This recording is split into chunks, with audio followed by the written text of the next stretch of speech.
Janagalam news కి స్వాగతం. శాసనసభ్యులైనటువంటి గుంటూరు జయరాం అన్న గారికి, ఇన్ఛార్జ్ నారాయణ స్వామి అన్న గారికి, సభలో ఉన్నటువంటి పెద్దలందరికీ కూడా నా యొక్క నమస్కారము. నా పేరు రమాదేవి. డిస్ట్రిక్ట్ చైల్డ్ ప్రొటెక్షన్ నుంచి రావడం జరిగింది, ICDS నుంచి. ఈ కార్యక్రమంతో ముఖ్య ఉద్దేశం ఏమంటే, ఇక్కడ నేను చెప్పదలుచుకునేది 0 to 18 years ఉన్నటువంటి పిల్లల యొక్క వాళ్ళ యొక్క ముఖ్య విషయాల గురించి చెప్పదలుచుకున్నాను. చైల్డ్ మ్యారేజ్, బాల్య వివాహాలు జరుగుతున్నాయి. ఎందుకు ఈ బాల్య వివాహాలు జరుగుతున్నాయి? టెక్నాలజీ పెరిగింది, మొత్తం అన్ని మారిపోయినాయి కాబట్టి ఇంకా ఎందుకు జరుగుతున్నాయి, వారి యొక్క రీజన్స్ ఏమున్నాయి అనేటువంటి కొన్ని విషయాలు నేను చెప్పదలుచుకున్నాను. మనం 10th ఇంటర్ అయిపోయిన వెంటనే ఎక్కువ ఒక స్టేజ్ లోకి వచ్చేస్తాము, మనము టీనేజ్ లోకి వచ్చేస్తాం. కాబట్టి అప్పుడు హార్మోన్ బ్యాలెన్స్ వల్ల మంచి చెడు తెలియకోకున్నట్ల పిల్లలు ఇప్పుడు ఎక్కువగా అట్రాక్షన్ కి లోన్ అవుతున్నారు.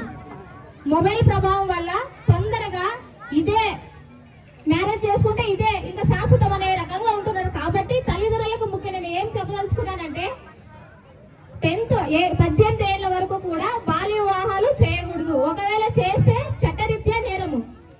కాబట్టి ఈ విషయాలు చెప్పదలుచుకున్నాను. అలా